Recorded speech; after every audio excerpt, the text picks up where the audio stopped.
Hi, thanks so much for joining me. So today I have an update to my daughter's 7th grade curriculum.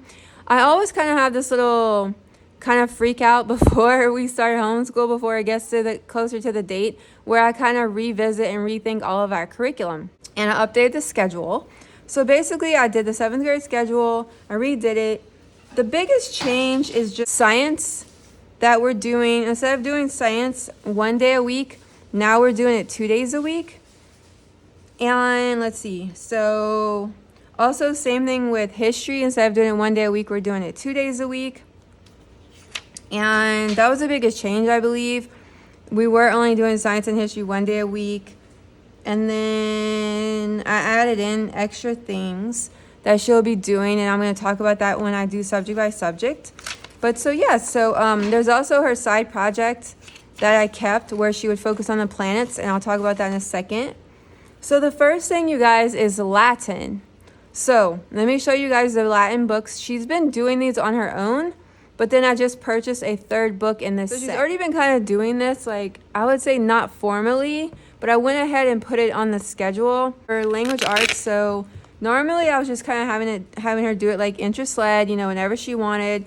But now I'm really like interested in her kind of like dedicating more time to study it. So I went ahead and put Latin as a part of Monday, Wednesday, and Friday. So she will do a little bit extra language arts and spend time doing like a chapter in these books. So I bought these books today. I honestly did not, I got this one in the mail today, but I want to show you guys real quick if you're interested. So these, I let her lead the way. I don't really have any restrictions or rules for these at all. This is Unit 1, Unit 2, and Unit 3. Cambridge Latin course, North American 4th edition.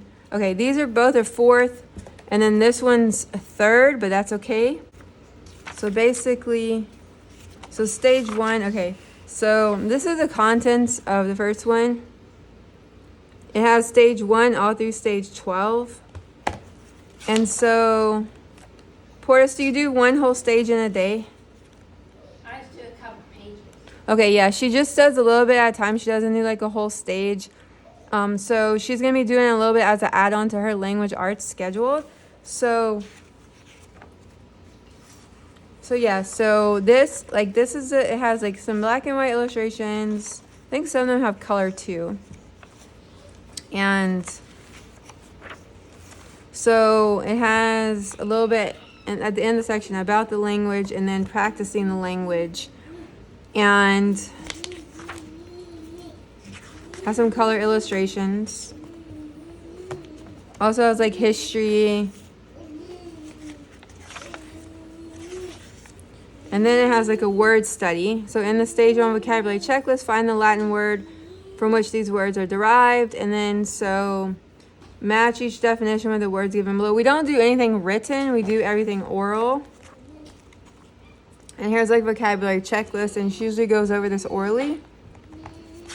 So I don't use any teaching guides or any like I don't know if it comes with workbooks or anything like that, because I think it's out of print, but like I just let her read it and she enjoys it. Like she loves it. Like she tells me words in Latin all the time.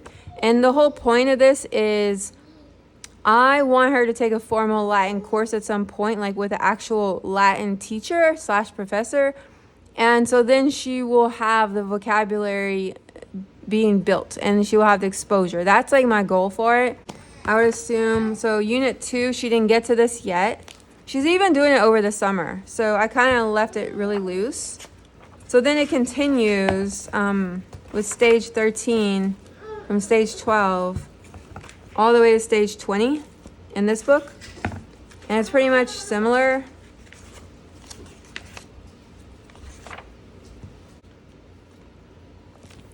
So this is the book 3. So let's see, that was Unit 2, since this is a different edition. Okay, good. So in stage 20 here, and then it continues stage 21 here to stage 34. Since she started doing this on her own, I was like, let me just embrace that and then let her continue, because she's learning, and that's what learning is, right? I mean, it's kind of like there's many different ways to measure learning and interest, and I go based on her enjoyment of something, and I think she'll get a lot more structure when she takes it with a like actual Latin teacher, of course. So now she's getting the building blocks. But yeah, so yeah, that's Latin. Yeah, so Latin, and then also want to include that I think I mentioned it in the 7th grade curriculum video, the main one, but we also are doing typing on typing.com. Okay, so science, that is like the biggest change, you guys. So what I did was I divided science by 2 semesters. Instead of doing, so we're still doing the 13 planets book because my daughter still really wants to do study the planets each month. So I'm letting her still do the 13 planets as I planned it out. A planet each month along with a continent. Geography is the same, and art, different things. I talked about that in my first 7th grade curriculum video. I'll link it. So yeah, so I'm going to have her do the 13 planets a month, but she'll be doing that on Friday. So I went ahead and wrote 13 planets on Friday. So basically she'll be reading that book, The 13 Planets, which I showed in the previous video. And she'll be drawing something, writing something about each planet in this Trapper Keeper. So that hasn't changed, but it kind of became a supplement versus the main curriculum. So for the main curriculum, I decided to go with two units. Half the year will be 1 unit, the first semester of astronomy, and the second part of the year will be physics, will be the second semester of just physics.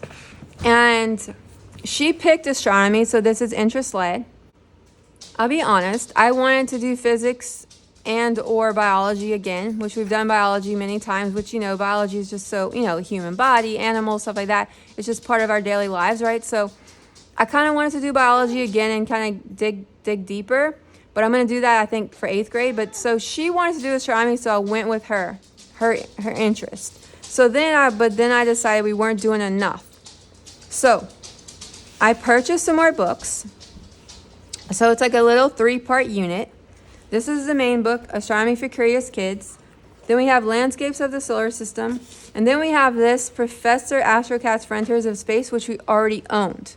So basically, let me show you the books first, and I'm going to show you guys how we're using them. And then I'm going to make a separate video in the future of an update to tell you guys how it's going. But so we've used this series before with chemistry. And since I'm not a chemist, since I'm not an astronomer, since I'm not a astrophysics professor, and since I'm not a physics professor or teacher, I teach literature-based and exposure. I don't do labs. We've done labs when she was younger, and I just don't care for it because, to be honest with you, I don't really know what I'm doing. And I have not found a good lab-based curriculum that I've really liked for science. So my thing for physics, astronomy, is to teach based on exposure to the theories and exposure to the vocabulary. So when she does take, say, a lab in either high school if she goes or college if she wants to. I didn't take physics in college or chemistry or anything like that. I just took biology, but that was my major, was visual art. So depending on what college she goes to and stuff like that, I just want her to have a little bit of a background in the science vocabulary. And then I have confidence that she can do a lab.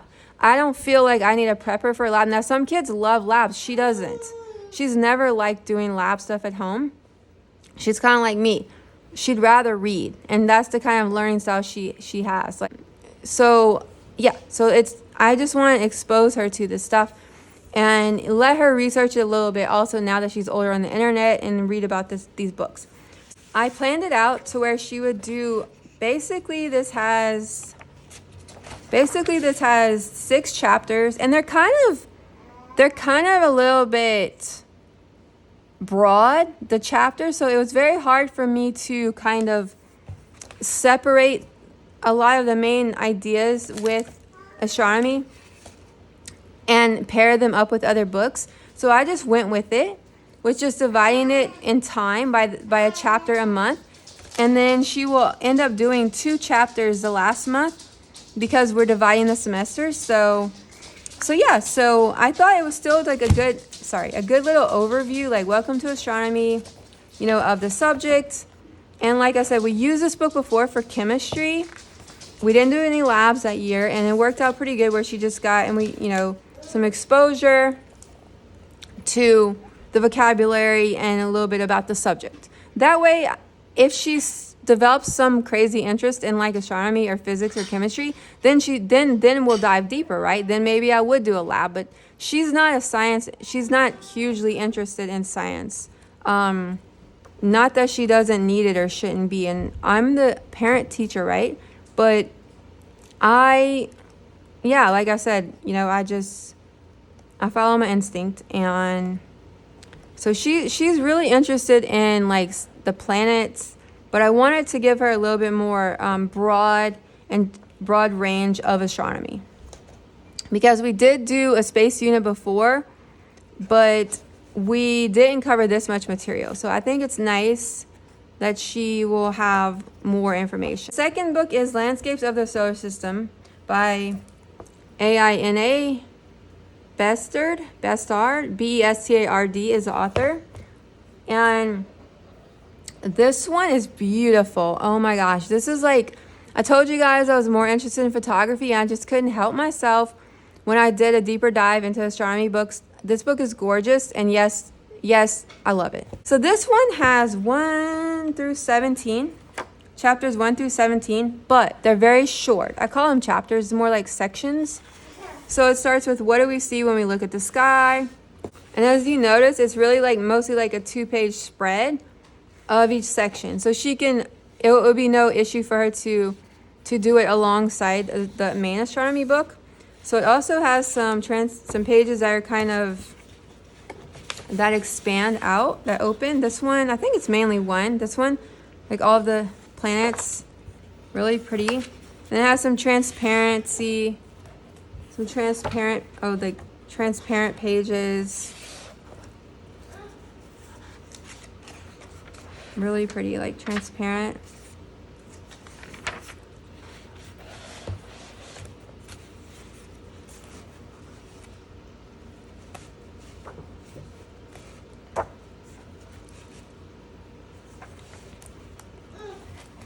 So it just has a little bit of information about each topic, but I think it's really nice to pair with the other book. The third book's just a little extra book that we already had on our shelf. And it is like, meant for like a younger reader, but that's okay with me. I think it's fine. She, still likes really fun, whimsical books. This is Professor Astrocat's Frontiers of Space by Dr. Dominic William and Ben Newman. So this one I just kind of paired, because we already had it, but we read it years ago, and it kind of just also has like a broad amount of information, but then it also has like section, like pages, information on each planet, which was, she really likes that. I didn't cover every single page. I did kind of an outline, and I went through all 3 books. Now we are covering this entire book, because I'm just going to call this her main book, like if you want to call it her spine for the unit. But then in these other 2 books, not in the last one, because this one's pretty short. But this one, I had her do probably like 90% of it. Like I'm going to have her read like 90% of it, but not every single page. I just kind of went through it. So what I did was I created this outline. So what I did was astronomy is August through December, and then physics is January through May. And so I wrote each book, and then I put chapter 1, like she'll read chapter 1 for astronomy the whole month of August. And then the landscapes of the solar system, she will read chapters 1 through 4. And then Professor Astrocat, I wrote the page numbers. So basically what I'm going to have her do is science is going to be about 35 minutes, 2 days a week. So she will set up a timer, and then she will just start reading chapter 1, and then she will highlight it when she's finished, and then when she finishes this, she'll move on to landscapes and then Professor Astrocat. And then when she has extra time, I'm going to have her just do some kind of internet research on what she just read, and or she can kind of do like a little drawing in here on what she just read. So that's how I'm doing it. The format may change, and that's why I'm going to do an update video, but that's kind of how I aligned it. So for physics, I also, just got this book, Physics for Curious Kids. So this one also has same thing, similar format of 6 chapters. So we're doing the same thing we did in the other one. I'm doing a chapter a month, but then I believe, let's see. Yeah. So because we don't have enough time in the year, the last month will be 2 chapters, and she'll be fine with that. And because they're not huge chapters, like, this book is only 120 pages. So yeah, so this is our physics book.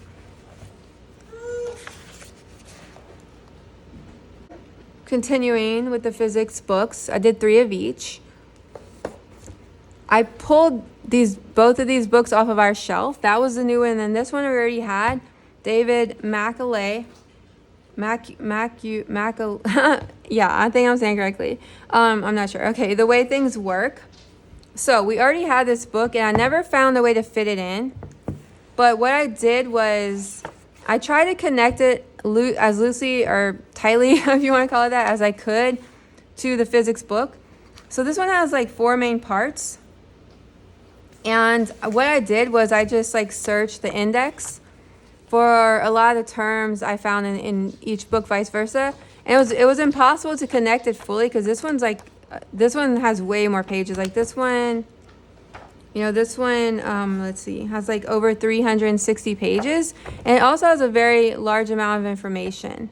So I just kind of picked things that I thought were a little bit more common with physics terms and things like that. Okay, so what I did was I paired that.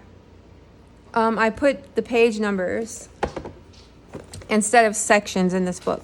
So I just did when she reads chapter 1, I put The Way Things Work. She reads pages 10 through 13, and then page 35, 59, 103, and 295. So I just kind of loosely connected it. It did, and this is a little bit more a graphic book with illustrations. Now it does have a little bit of information, the beginning of the chapter, which I have her read. And then it's more like illustrations on specific things, like the inclined plane, locks and keys, stuff like that. So it's a lot more based on objects, like design and things like that. The third one is kind of also matching. It matches the other Astrocat, which, is Atomic Adventure. Now, I purchased this book because we were going to do physics last year and we changed our mind. So then I'm glad that we finally got to use it. So this one, again, I paired it with the pages. So I just put the page numbers that she'll be reading that month, and she just has to complete that reading by the end of the month. And so this one also, same thing as the other one. It's meant, I would say maybe 3rd, 4th grade, maybe would be the level it would be intended for. Not sure, maybe younger, but that's okay with me because we already had it. I didn't purchase it. We already had it, and I like to reuse books when we can, especially on subjects that are this complex. So for history, the only thing I changed was really just add-on. I added on, I don't have anything to show you guys because it's audio, is I added Curiosity Chronicles Ancient History audio book because we already purchased it. So we're going back in time. I talked about that in the video. I'm going to link it if you guys are interested, if you watched it. I talked about that in the 7th grade curriculum, that we're going back in time. We're doing ancient history, but she's doing her school nest timeline notebook. And I'm not changing those books. I'm sorry, we've got one big fat National Geographic history book. But then I added on the Curiosity Chronicles audiobook. Thank you guys for subscribing if you are. I appreciate it. For watching if you got this far. I appreciate it for commenting. So take care. Bye.